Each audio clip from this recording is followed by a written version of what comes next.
दोस्तों नमस्कार, स्वागत, अभिनंदन।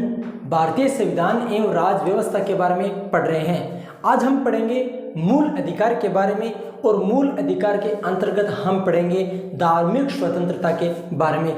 आप सभी को पता है कि धार्मिक स्वतंत्रता का उल्लेख भारतीय संविधान के अनुच्छेद 25 से लेकर अनुच्छेद 28 तक में किया गया है। अनुच्छेद 25, 26, 27 व 28 यानी इन 4 अनुच्छेदों में धार्मिक स्वतंत्रता का उल्लेख किया गया है। प्रश्न ऐसे बन सकता है कि धार्मिक स्वतंत्रता का उल्लेख भारतीय संविधान के किन किन अनुच्छेदों में किया गया है, तो हमारा उत्तर हो जाएगा अनुच्छेद 25, अनुच्छेद 26, अनुच्छेद 27 व अनुच्छेद 28। एक व्यक्ति को धर्म को अपनाने के लिए, एक व्यक्ति को धर्म को चलाने के लिए, एक व्यक्ति को कौन कौन सी धार्मिक स्वतंत्रता प्राप्त है, उन स्वतंत्रता को लेकर हम आज विस्तार पूर्वक चर्चा करेंगे, अध्ययन करेंगे, पढ़ेंगे व जानेंगे कि एक व्यक्ति को कौन कौन सी धार्मिक स्वतंत्रता प्राप्त है।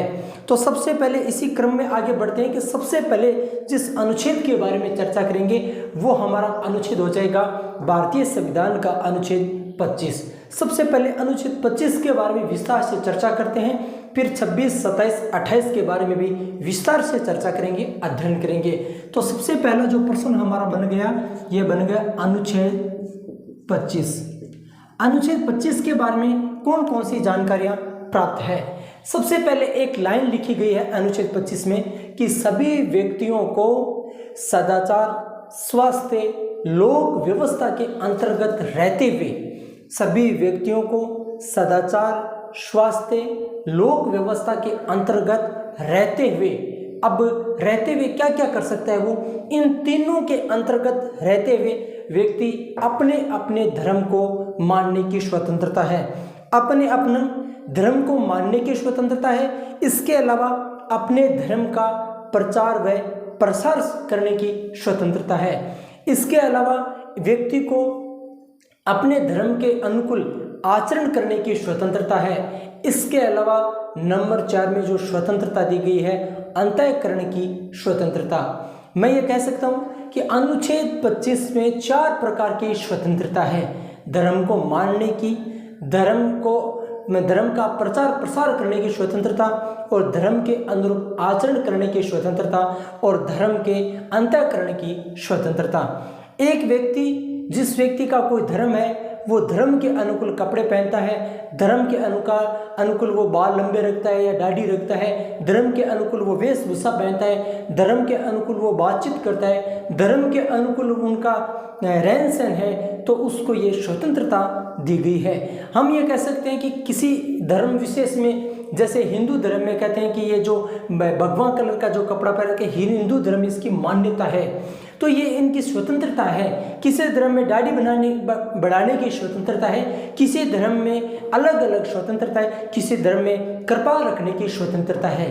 सिख समुदाय की बात करें कि आपको पता है कि कृपाल वो रखते हैं, जबकि कृपाल एक तरह का हथियार माना जाता है। एक व्यक्ति हथियार लेके घूम नहीं सकता, एक व्यक्ति हथियार लेके चल नहीं सकता, एक व्यक्ति हथियार लेके भीड़ भाड़ के इलाके में जा नहीं सकता।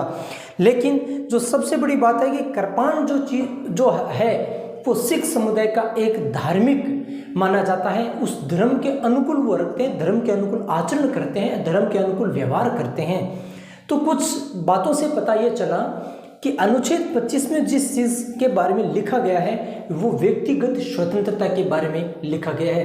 प्रश्न ऐसे बन सकता है कि व्यक्तिगत जो धार्मिक स्वतंत्रता है उनका उल्लेख किस अनुच्छेद में किया गया है, तो हमारा अनुच्छेद हो जाएगा 25।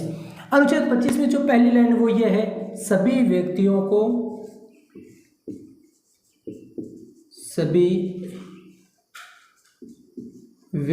को सदाचार, कौन सा चार, सदाचार, स्वास्थ्य,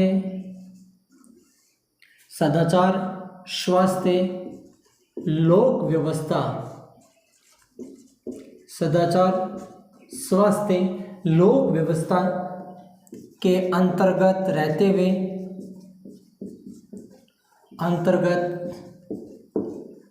हुए, अब इन सदाचार, स्वास्थ्य, लोक व्यवस्था के अंतर्गत रहते हुए वो क्या क्या कर सकता है, तो इनके अंतर्गत वो रहते हुए पहला है अपने धर्म को मान सकता है, अपने अपने धर्म को मानने की स्वतंत्रता, अपने अपने धर्म को मानने की स्वतंत्रता, अपने अपने धर्म को मानने की स्वतंत्रता। नंबर 2, अपने अपने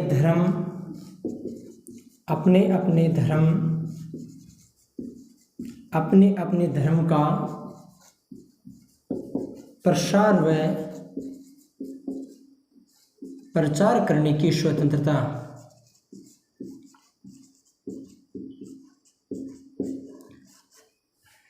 इसी क्रम में आगे बढ़ाते हुए नंबर 3 पे दिया गया है धर्म के अनुकूल आचरण करने की स्वतंत्रता, धर्म के अनुकूल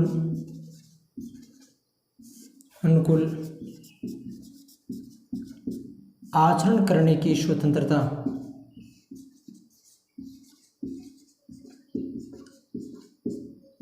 इसके अलावा धर्म के अंतःकरण की स्वतंत्रता।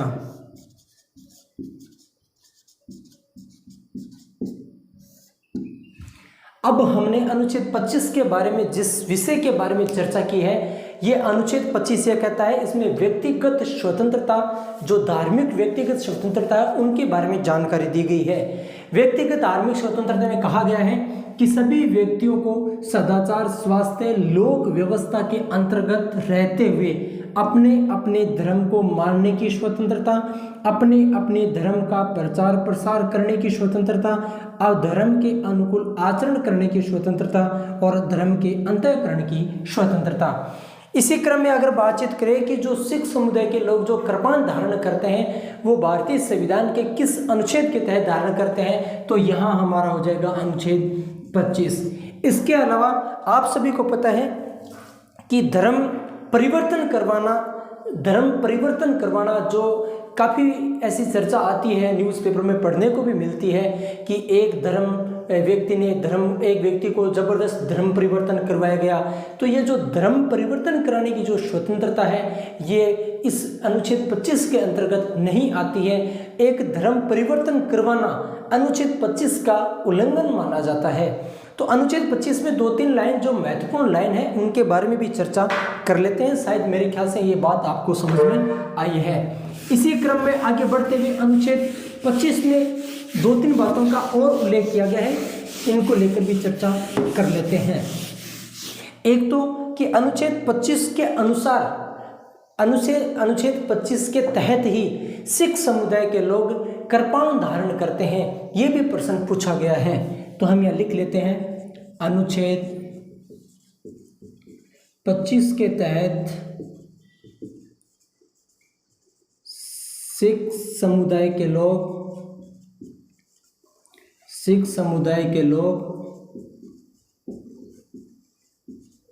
कृपाण धारण करते हैं। तो सिख समुदाय के लोग जो कृपाण धारण करते हैं वो किस अनुच्छेद के तहत करते हैं, तो हमारा अनुच्छेद हो जाएगा भारतीय संविधान का अनुच्छेद 25।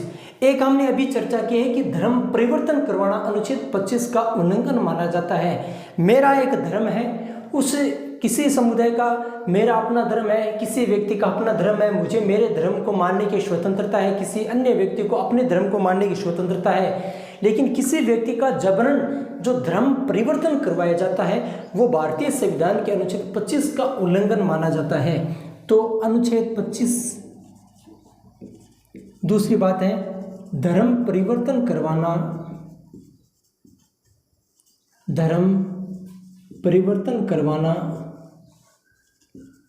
अनुच्छेद 25 का उल्लंघन है।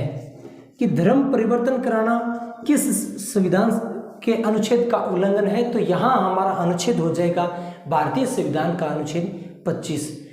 एक धर्म है, उस धर्म को चलाने के लिए उसकी धार्मिक, सामाजिक, राजनीतिक, वित्तीय गतिविधियों पर किसका नियंत्रण होता है, तो यहाँ हमारा उत्तर हो जाएगा राज्य का।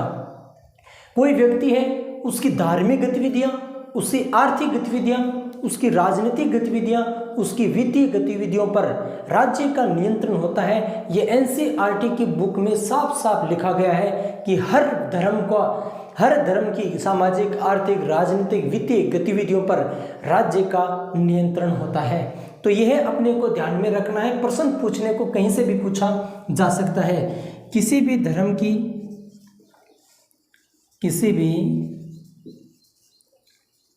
की आर्थिक,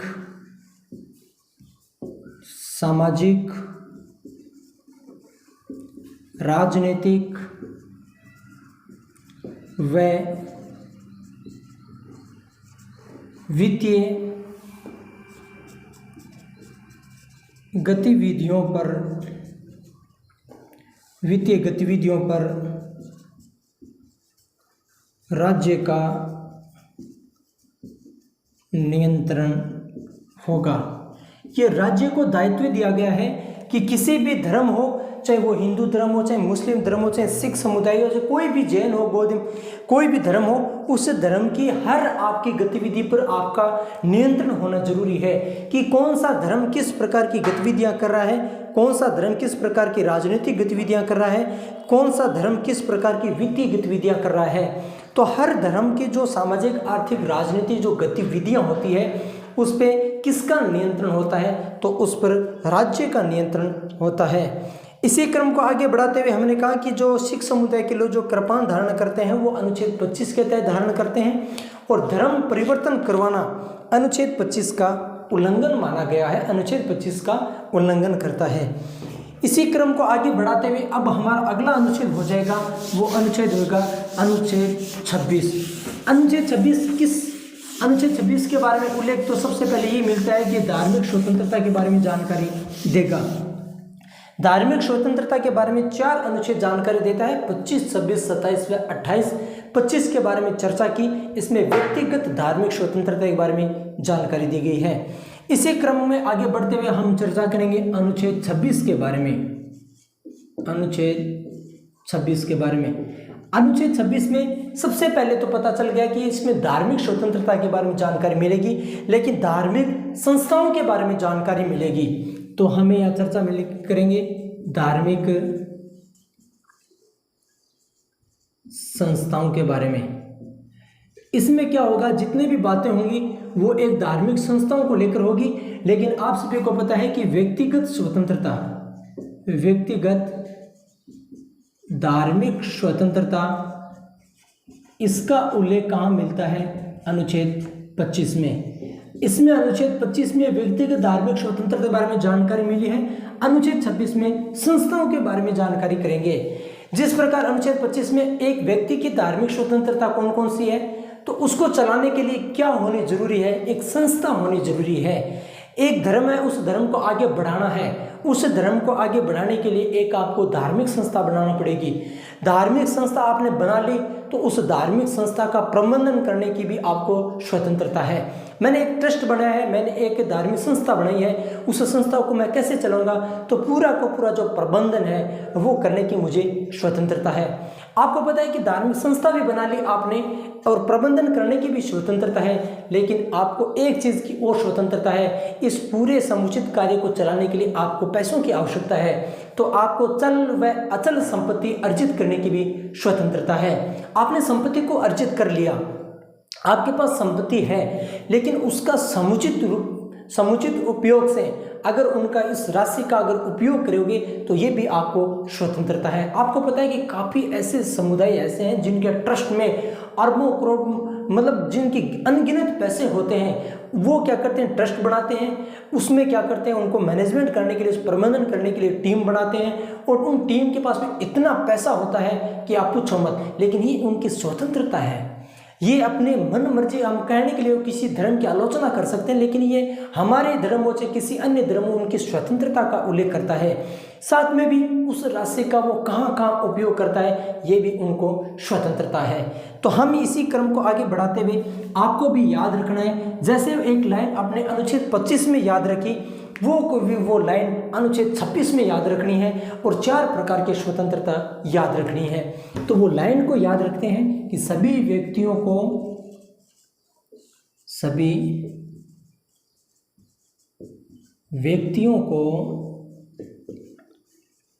सदाचार, स्वास्थ्य, लोक व्यवस्था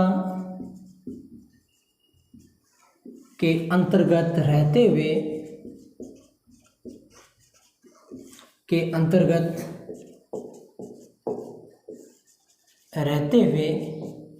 अब आपको पता है कि हमने ये तीनों नाम पहले भी हमने पढ़े हैं। इसका मतलब यह कि ये नाम है वो 2-3 बार, आपने 2 बार ध्यान में आ गए। एक तो आ गया सदाचार, एक आ गया स्वास्थ्य, एक आ गया लोक व्यवस्था। इन तीनों नाम का अनुच्छेद 25 व अनुच्छेद 26 में उल्लेख किया गया है। प्रश्न ऐसे बन सकता है, सदाचार, स्वास्थ्य, लोक व्यवस्था का उल्लेख भारतीय संविधान के किस अनुच्छेद में है? 25 में, 26 में, 27 में, 28 में। तो यहाँ आपको याद रखना है 25 व 26 दोनों में इन तीनों शब्दों का उल्लेख मिलता है, जानकारियाँ मिलती है। अपने को सबसे पहले जो धार्मिक स्वतंत्रता है जो संस्थान को लेकर है वो ये है अपनी धार्मिक संस्था की स्थापित करने की स्वतंत्रता। अपने धर्म की संस्था स्थापित करने की स्वतंत्रता।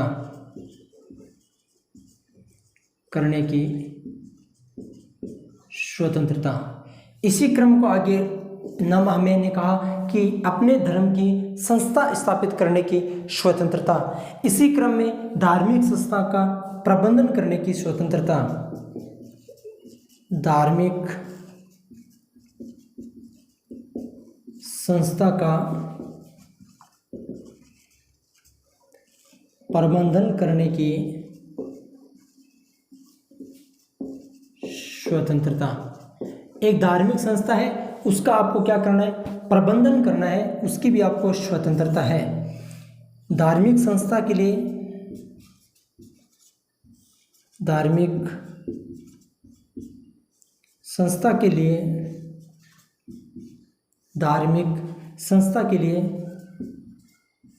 चल व अचल संपत्ति अर्जित करने की स्वतंत्रता। अब आपको पता है नंबर 4 पे हमारी स्वतंत्रता हो जाएगी कि उस संपत्ति का समुचित उपयोग करने की स्वतंत्रता। उस संपत्ति की समुचित उपयोग करने की स्वतंत्रता।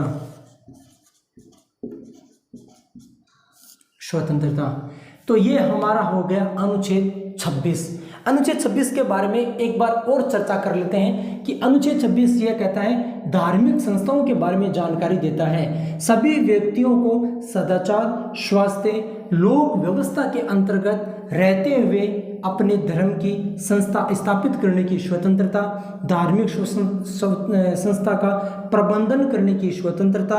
धार्मिक संस्था के लिए अचल संपत्ति अर्जित करने की स्वतंत्रता और उस संपत्ति का समुचित उपयोग करने की स्वतंत्रता। इसी क्रम को आपको ध्यान में रखना है कि 3 नाम जो अनुच्छेद 25 व 26 में आए हैं, सदाचार, स्वास्थ्य, लोक व्यवस्था, ये तीनों नाम 2 बार आ गए और 2 अनुच्छेद में आ गए, अनुच्छेद 25 व अनुच्छेद 26। इसी क्रम को आगे मद्देनजर रखते हुए अब हम अनुच्छेद 27 के बारे में चर्चा करेंगे। अनुच्छेद 27 क्या कहता है? अनुच्छेद 27 में कौन कौन सी जानकारियाँ मिलती है? तो पहला प्रश्न तो ये हो गया कि अनुच्छेद 27 का उल्लेख कौन सी स्वतंत्रता में की गई है, कौन से मूल अधिकार में अंतर्गत आता है? तो हमें धार्मिक स्वतंत्रता के बारे में, अधिकार के बारे में जानकारी बताता है। धार्मिक स्वतंत्रता का उल्लेख हमें पता है कि भारतीय संविधान के अनुच्छेद 25 से लेकर 28 तक उल्लेख किया गया है। तो तो अनुच्छेद 25, 26, 27, 28 में धार्मिक स्वतंत्रता के बारे में जानकारी मिलती है। हमने 25 व 26 के बारे में चर्चा की। 25 में व्यक्तिगत स्वतंत्रता है और 26 में संस्थाओं की स्वतंत्रता दी गई है। अनुच्छेद 27 में क्या कहते हैं, अनुच्छेद 27 के बारे में भी चर्चा कर लेते हैं।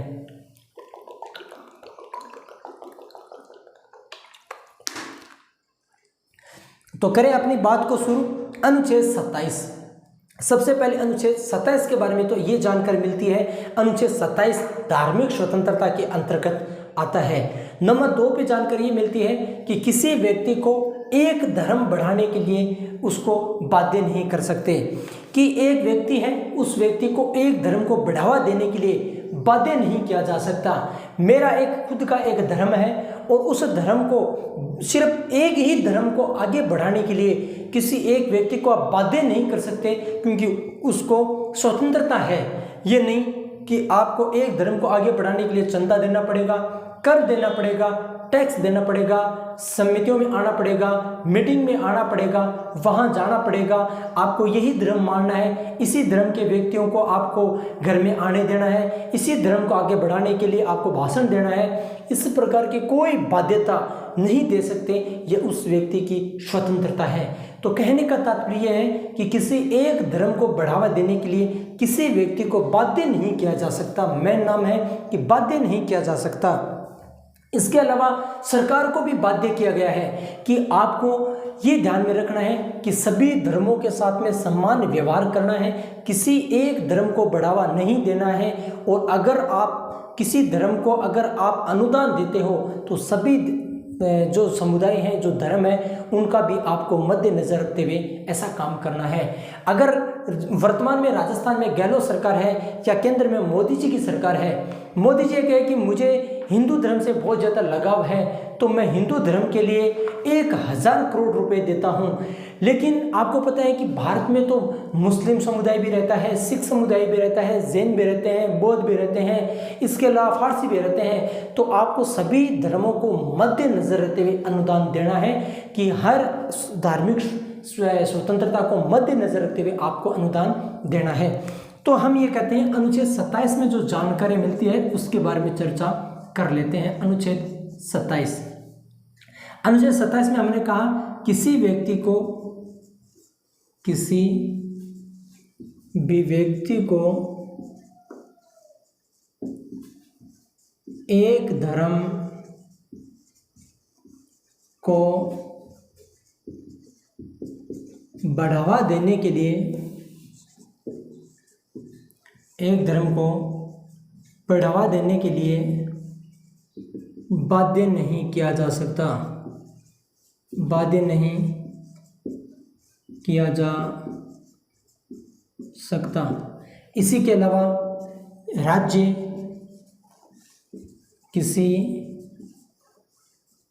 एक धर्म को बढ़ावा नहीं देगी, बढ़ावा नहीं देगी।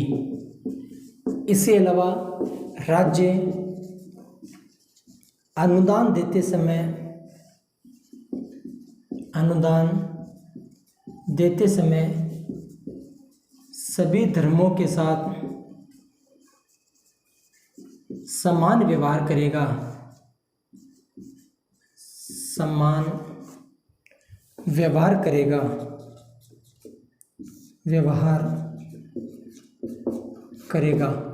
तो हमने कहा कि अनुच्छेद जो 27 के बारे में, जिस विषय के बारे में जो जानकारी दी गई है वो ये दी गई है कि एक व्यक्ति को आप बाध्य नहीं कर सकते किसी एक धर्म को बढ़ाने के लिए। आप किसी भी व्यक्ति हो, चाहे किसी भी समुदाय हो, उस व्यक्ति को आप बाध्य नहीं कर सकते कि आपको इस धर्म को बढ़ावा देने के लिए आपको कार्य करना है, कर देना है, चंदा देना है, टैक्स देना है, भाषण देना है, समितियों में जाना है, बैठक में जाना है। और साथ में ही राज्य को भी ये कहा गया है कि आपको भी किसी एक धर्म को बढ़ावा देना नहीं है, और किसी भी धर्म को अगर राज्य अनुदान देते समय सभी धर्मों के साथ में समान व्यवहार करेगा। तो ये हमारी जो धार्मिक स्वतंत्रता का जो अनुच्छेद 27 है इसके बारे में चर्चा की है। मुझे पूरी आशा और विश्वास है कि ये बात आपको समझ में आई है। इसी क्रम को मद्देनजर रखते हुए अब हम आगे के अनुच्छेद के बारे में चर्चा करेंगे, और वो हमारा अनुच्छेद हो जाएगा अनुच्छेद 28। अनुच्छेद 28 धार्मिक स्वतंत्रता का अंतिम अनुच्छेद माना जाता है। धार्मिक स्वतंत्रता का पहला अनुच्छेद 25, अंतिम अनुच्छेद 28। कहने का तात्पर्य यह है कि अनुच्छेद 25 से लेकर 28 तक धार्मिक स्वतंत्रता के बारे में जानकारी मिलती है। इसी क्रम में कहा जाता है कि किसी भी शिक्षण संस्था में धार्मिक शिक्षा नहीं दी जाएगी। कोई भी शिक्षण संस्थान हो उसमें सबसे पहला प्रश्न यह है, उसमें धार्मिक शिक्षा नहीं दी जाएगी। आपने कहा कि धार्मिक शिक्षा दी जाती है, आपको पता है कि दी जाती है, इसके पीछे कुछ कारण है। अगर कोई ट्रस्ट है, उस ट्रस्ट की कोई शिक्षण संस्थान है तो उसमें धार्मिक शिक्षा दी जा सकती है। या अभिभावक चाह रहे हैं कि मेरे बच्चे को एक धर्म विशेष की शिक्षा दी जानी चाहिए तो सहशर्त उसको धार्मिक शिक्षा दी जाती है। आपको ये पता है कि पीछे अपने वसुंधरा जी का वसुंधरा सरकार जो ही पीछे गहलोत सरकार से पीछे का कार्यकाल था वसुंधरा जी का, इसमें सूर्य नमस्कार अनिवार्य किया गया था। सूर्य नमस्कार का संबंध एक हिंदू धर्म से जोड़ करके कुछ लोगों ने इसका विरोध किया था, लेकिन जो प्रशासनिक जो अधिकारी थे जो इस चीज़ को लागू किया, उन्होंने कहा कि सूर्य नमस्कार को व्यायाम को मद्देनजर रखते हुए किया गया है कि बच्चा प्रार्थना सभा में सूर्य नमस्कार करता है, व्यायाम करता है, तो उनके स्वास्थ्य को मद्देनजर रखते हुए ये निर्णय लिया गया है। आपको पता है कि सूर्य नमस्कार हिंदू धर्म को मद्देनजर रखते हुए उन्होंने टारगेट किया था, फिर उन्होंने वो बात भी दब गई थी। तो आप सभी को पता है कि धार्मिक शिक्षा नहीं दी जा सकती और ट्रस्ट की संस्था में धार्मिक शिक्षा दी जा सकती है, चाहे वो ट्रस्ट हिंदू समाज का हो, चाहे आरएसएस का हो, या मुस्लिम समुदाय का, या कोई भी समुदाय XYZ का हो, उस ट्रस्ट में धार्मिक शिक्षा दी जा सकती है। इसके अलावा कोई विद्यालय है उसमें धार्मिक शिक्षा दी जाती है तो सहशर्त दी जाती है। इसका मतलब बच्चा, अभिभावक, अध्यापक तीनों इस चीज़ को लेकर सहमत है और कोई दिक्कत नहीं है। तो हमने अनुच्छेद 28 के बारे में, उनका सामान्य परिचय के बारे में चर्चा की। अब इसी क्रम में अनुच्छेद 28 के बारे में जानकारी कर लेते हैं कि इसमें क्या क्या जानकारी मिल रही है। तो हमारा अनुच्छेद हो जाएगा अनुच्छेद 28। अनुच्छेद 28 धार्मिक स्वतंत्रता का अंतिम अनुच्छेद माना जाता है। तो हम ये चर्चा करेंगे कि किसी भी शिक्षण संस्थान में, किसी भी शिक्षण संस्था में धार्मिक शिक्षा नहीं दी जाएगी, शिक्षा नहीं दी जाएगी। कोई बात नहीं, नहीं देंगे। ट्रस्ट के माध्यम से, ट्रस्ट के शिक्षण संस्था को स्वतंत्रता है। जो ट्रस्ट के द्वारा जो शिक्षण संस्था चलती है उनको स्वतंत्रता है और सहशर्त धार्मिक शिक्षा दी जा सकती है। तो ये हमने अनुच्छेद 28 के बारे में चर्चा की कि किसी भी शिक्षण संस्थान में धार्मिक शिक्षा नहीं दी जाएगी। इस बात का उल्लेख भारतीय संविधान के अनुच्छेद 28 में किया गया है। और ये भी कहा गया है कि कोई अगर ट्रस्ट है तो ट्रस्ट के माध्यम से किसी भी धर्म की शिक्षा दी जा सकती है। जैसे पता है कि लगभग हर बड़े शहरों में एक ट्रस्ट के द्वारा कोई शिक्षण संस्था चलती है, उस शिक्षण संस्थान के माध्यम से धार्मिक स्वतंत्रता दी जा सकती है, धर्म की स्वतंत्रता है। साथ में कि सहसर धार्मिक शिक्षा दी जाती है, इस बात का अर्थ यह है कि अभिभावक से लिखित सहमति ली जाती है, बच्चा भी सहमत होता है, अभिभावक भी सहमत होते हैं और पढ़ाने वाला अध्यापक व शिक्षण संस्थान भी सहमत होती है। तो इन सब का जो एक सहमति पत्र जारी किया जाता है उसके माध्यम से भी धार्मिक शिक्षा दी जा सकती है। धार्मिक शिक्षा या धार्मिक स्वतंत्रता का उल्लेख अनुच्छेद 25 से लेके 28 तक में किया गया है। अनुच्छेद 25, 26, 27, 28 चारों में धार्मिक स्वतंत्रता है। कौन सी स्वतंत्रता? धार्मिक स्वतंत्रता है। आज इसका मतलब हुआ कि हमने इन 4 अनुच्छेदों के बारे में चर्चा की है, विस्तार से अध्ययन किया है। आशा और विश्वास है कि आप इनको ये पूरी कहानी व पूरी बातें समझ में आई है। अगर आपको वास्तव में पूरी कहानी व बातें समझ में आए तो इसी प्रकार आपका स्नेह आशीर्वाद बना रहे, आगे भी पूरी कोशिश जोश व जुनून के साथ में आपको पढ़ाया जाएगा और पढ़ के पढ़ाया जाएगा। इसी आशा और विश्वास के साथ मैं समय के अभाव को देखता हुआ मैं मेरी वाणी को विराम देता हूँ। बिशन चारण आपसे इजाज़त लेता है। धन्यवाद। जय हिंद, जय भारत माता।